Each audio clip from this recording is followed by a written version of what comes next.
ইসলামী ছাত্র শিবির নারীদেরকে ফ্রিজিং করে না। ইসলামী ছাত্র শিবির সিগারেট খায় না, ধূমপান করে না, নেশা করে না, কারো ক্ষতি করে না, চাঁদাবাজি করে না, কারো উপরে হামলা করে না।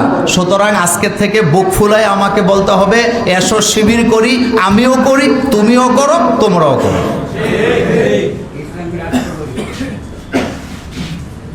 শিবির আমরা কেন করি এ ব্যাপারে অনেক কথা আছে, এটা আমি বলবো না। আমি এই কথাটা প্রথমে আমার কথাটা বললাম।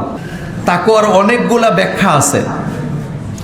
তাকওয়াটা মূলত আমাদের দেশের লোকেরা লেবাসে পোশাকে তালাশ করে, যার কারণে আমরা তাকওয়া খুঁজে পাই না। কিন্তু তাকওয়া মূলত তালাশ করতে হবে মানুষের হৃদয়ে।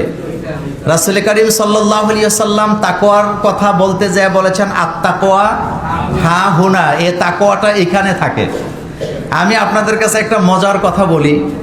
আমরা ধোঁকা খাই মূলত তাকওয়া আমরা তালাশ করি পোশাকে, টুপিতে, পাগড়িতে, জুব্বাতে, লম্বা দাড়িতে, যার কারণে অধিকাংশ সময় আমরা তাকওয়া তালাশ করতে যাই যে ধোঁকা খাই। এতে কোনো সন্দেহ নাই। আমি কুমিল্লা থেকে বাসে করে ঢাকা যাচ্ছিলাম রমজানের মাসে। তা আমি টমসম ব্রিজ অর্থাৎ জাঙ্গালিয়া থেকে বাসে উঠছি।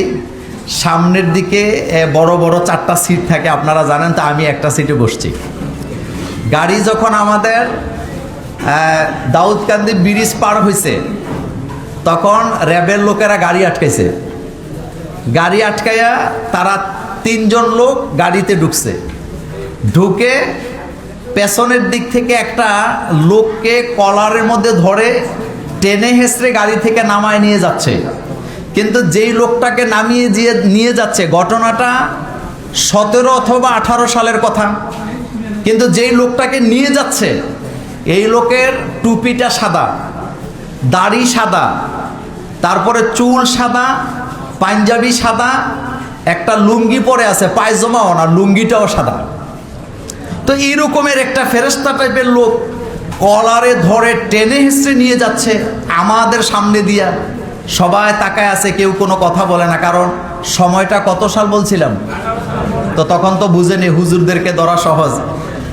কেউ কথা বললো না। আমি শুধু একটু দুষ্টামি করে বললাম যে এইরকমের একটা তাকওয়াবান ব্যক্তি, ফেরেশতা টাইপের ব্যক্তি, যার মাথা থেকে পা পর্যন্ত সাদা, দেখলে মনে হয় কোনো বড় আলেম ওলামা হবেন, ওনার অপরাধটাকে ওনার এইভাবে কেন টেনে হেঁচড়ে নিয়ে যাচ্ছে? এ কথাটা আমি জোরে বললাম। আমি যখন বলতেছি তখন অলরেডি তারা এই লোকটাকে নিয়ে নিচে চলে গেছে।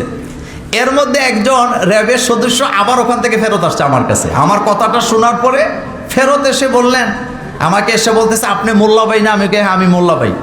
তো বলতেছে, আপনাকে তো শুনি, হ্যাঁ, আপনি যাকে তাকওয়াবান এবং ফেরেশতা টাইপের লোক বললেন, আলেম বললেন, আসলে এই লোকটা আলেমও না, ফেরেশতাও না, তাকওয়াবানও না, সে হলো একটা ইয়াবা ব্যবসায়ী। আচ্ছা, এখন আপনার কাছে আমার প্রশ্ন, তার টুপিটা কি কালারের? চুল, দাড়ি, জুব্বা, পরনের লুঙ্গি, জুতাটাও সাদা ছিল। আমি নিশ্চিত এখানে যদি এই টাইপের একটা লোক এনে দেওয়া হয়, তাহলে কি হবে? সবাই দাঁড়ায় যাবে যে আল্লাহর ওলি বোধহয় এসে পড়ছে। আমাদের দেশে মূলত এটাই চলে। তাকওয়াটা কোন জায়গায় থাকে? রাসূল বলতেছেন, আত-তাকওয়া হা হুনা, তাকওয়াটা এই জায়গায় থাকে। বিশ্বাস করেন, কলিজার ভিতরে যদি তাকওয়া থাকে, গায়ে যদি পাঞ্জাবি না থাকে, একটা গেঞ্জিও থাকে, আজান দিলে মসজিদে যাবে, মসজিদের সামনে দিয়ে হেঁটে কখনো চলে যাবে না। তাকওয়া যদি কলিজায় থাকে, সে যদি একজন বাংলা শিক্ষিত লোক হয়, সে 5 ওয়াক্ত নামাজ পড়বে, গোশ খাবে না, সুদের ব্যবসা করবে না।